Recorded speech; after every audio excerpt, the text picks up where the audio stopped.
I love the holiday season. I love being part of church during the holiday season. I love Thanksgiving, Christmas, Easter. I remember growing up as a kid, just how much those holiday seasons impacted me. And all the meals and the covered dish suppers and the services and everything that would go in. It's like Super Bowl Sunday for the church, and I just love it. And I'm looking forward to spending time with my family next week.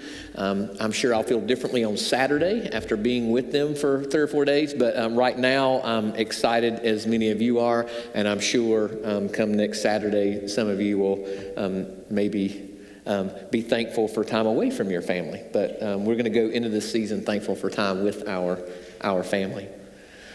I'm sure, like me, many of you have Thanksgiving traditions. There are probably, some of you probably get together with your family. I was talking earlier about how some of us probably get anxious about Thanksgiving, that, I have friends that try to plan their Thanksgiving meals early because they're big hunters and they want to get out so they can go hunting that evening.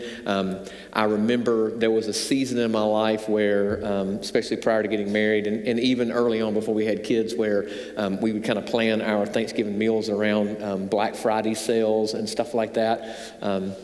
And so I grew up with all kinds of family traditions, as did you, and my wife and I have continued to establish our own traditions.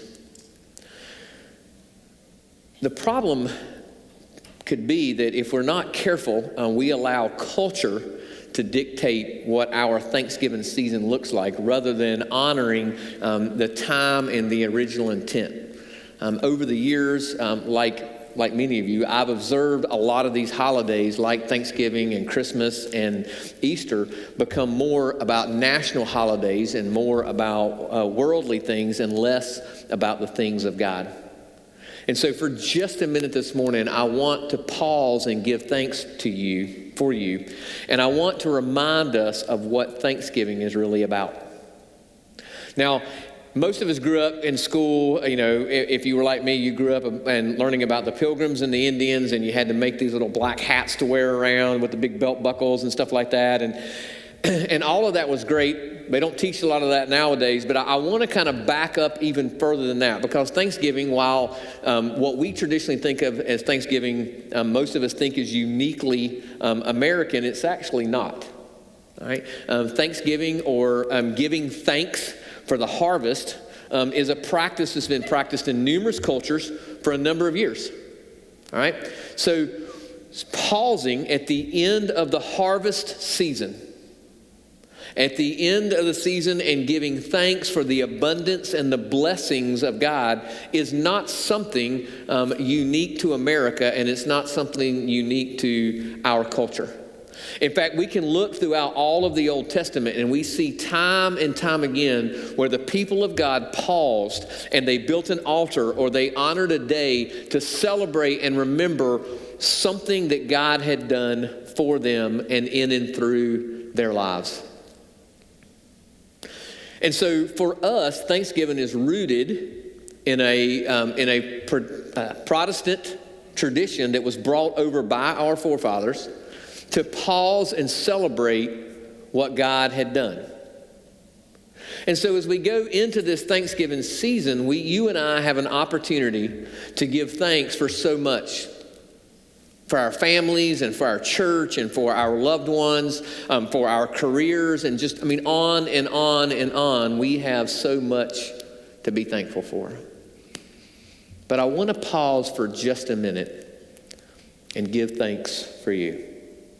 If you have your Bibles, I encourage you to turn, or your phones, whatever, I encourage you to turn to Psalms 139. Love Psalms 139. It's probably my favorite passage, chapter in the Bible. I have read it numerous times, but I would like to read the first 18 verses to us and over us this morning. If you don't have your Bibles, I encourage you just to close your eyes and receive the word of the Lord. Psalms 139, verses 1 through 18. You have searched me, Lord, and you know me. You know when I sit and when I rise. You perceive my thoughts from afar. You discern my going out and my lying down. You are familiar with all of my ways. Before a word is on my tongue, you, Lord, know it completely. You hem me end and behind. You go before me, and you lay your hand upon me. Such knowledge is too wonderful for me, too lofty for me to obtain. Where can I go from your spirit? Where can I flee from your presence? If I go into the heavens, you are there. If I make my bed in the depth, you are there.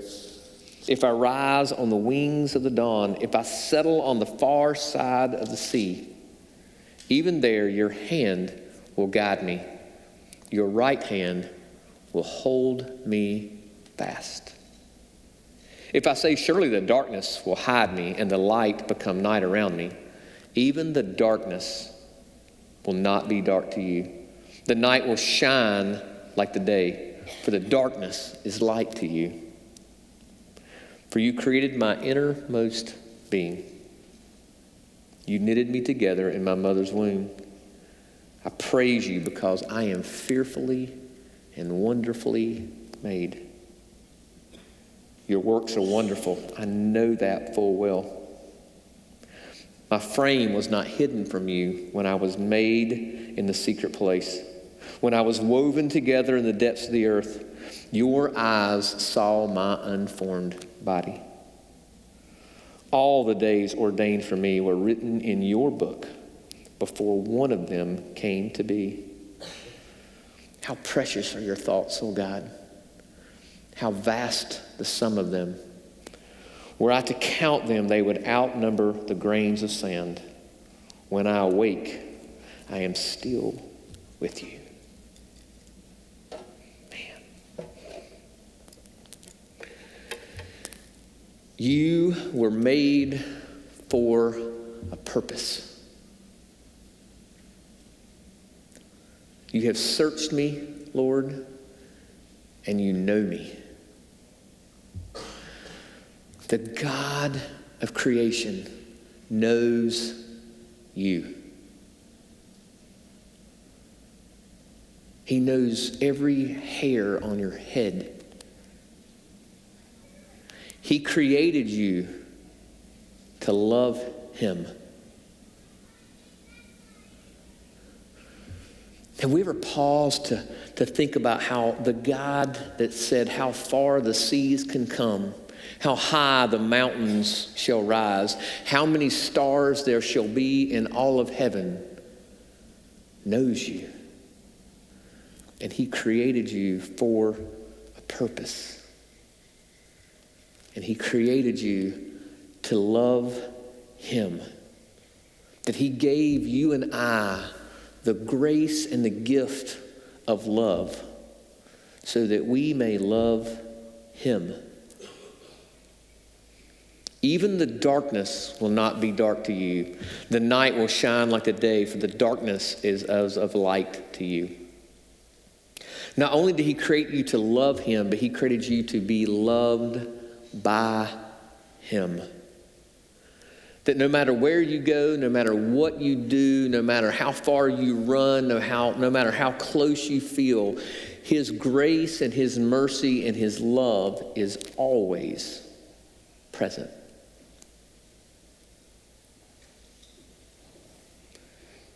You were made for a purpose. He made you for such a time as this. How precious are your thoughts to me. How vast the sum of them. Were I to count them, they would outnumber the grains of sand. Despite everything that's going on in the world, despite everything that's going on in our culture, despite the fact that it seems like this world is burning up around us, God made you for such a time as this. The God who was and is still to come made you for this time. That he didn't place you here by accident, that he didn't place you in the midst of this culture, that what's going on around us didn't catch him by surprise. He made you for a purpose, and he made you for this time.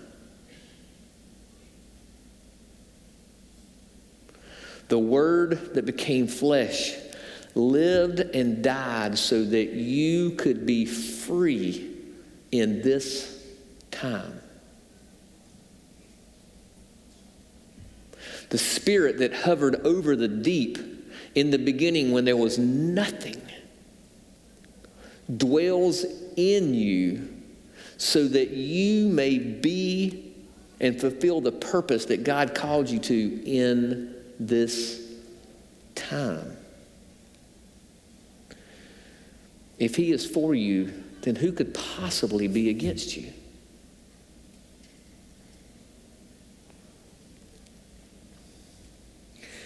You were made for a purpose. To love God and to be loved by God. You were made for this time. The God that created everything created you.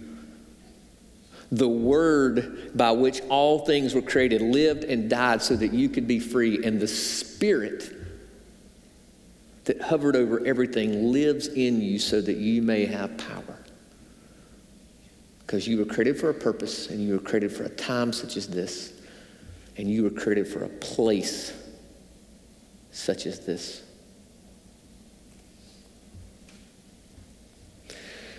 For you created my innermost being. You knitted me together in my mother's wombs. I praise you because I am fearfully and wonderfully made. Your works are wonderful. My frame was not hidden from you when I was made in the secret place, when I was woven together in the depths of the earth. You were made for such a place as this. After years of running capstone climbing and doing team building and leadership development, especially working with youth, one of the lies that we work desperately hard to overcome is this lie, probably one of the greatest lies that have ever been placed upon you and I. And that is the lie that we can be whatever we wanted to be. And if you bought into that lie, I rebuke that lie, and I want to speak over you that is a lie. You cannot be whatever you want to be. I'll give you two examples. If you've ever watched me play basketball, you will know that no amount of practice, effort, or work is ever going to land me in the NBA. Many of you have heard me sing, and you know that no amount of vocal practice, no matter how well the music's mixed or how beautiful Jennifer's playing is, I'm never, ever going to be a good singer.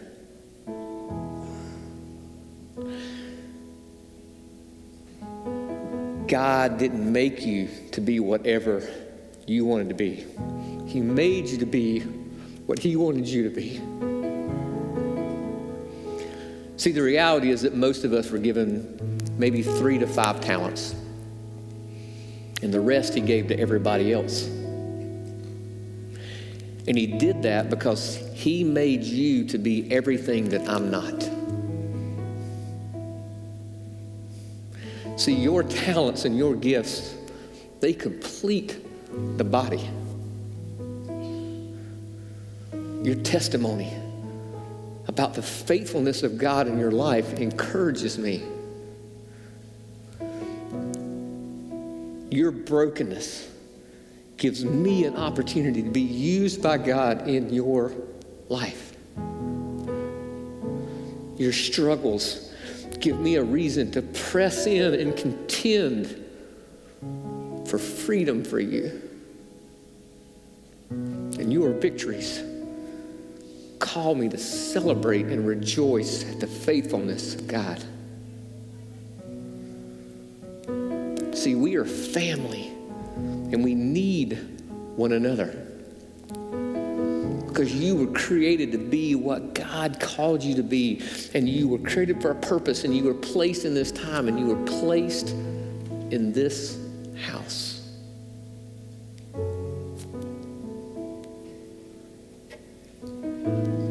There are a few things that we as family can do that are more intimate than sharing a meal. I think that's what makes Thanksgiving so amazing, is for us to sit down as friends and family and loved ones together and not rush through a fast food line or a table at a restaurant, but to sit and break bread and share life. It is one of the reasons that Jesus gave us the gift and the sacrament of communion. When you came in, you should have gotten a cup. If you didn't, raise your hand. When the ushers will be happy to give you one.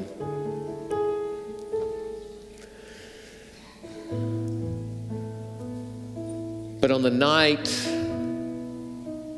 of the Last Supper, the disciples were celebrating the Passover feast. They were breaking bread together. They were sharing a meal that celebrated the accomplishment of God, the reminder that the blood of righteousness, the blood of forgiveness, spares us death for our sin. And that the angel of death, because of our sin, has no power over God's people. And so as they sat and they broke bread together and they ate and they laughed and they shared and they did all of this,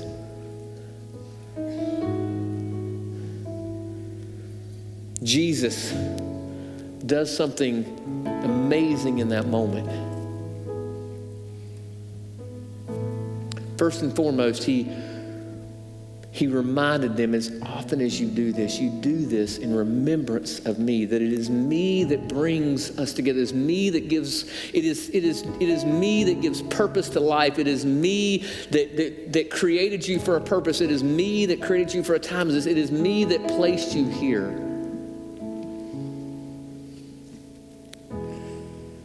And he knew what was about to happen.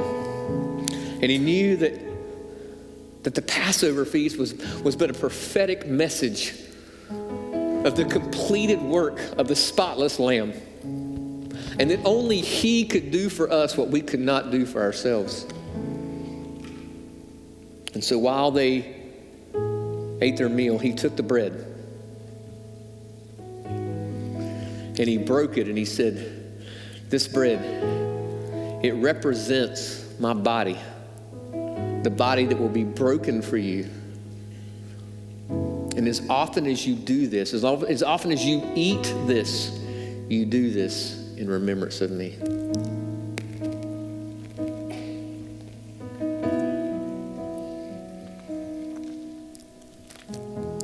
And then he took the cup. And he said, "This wine represents the blood, my blood, to be shed for you for the forgiveness of sin, to cover and complete you, to wash you clean. As often as you drink this, you drink in remembrance of me."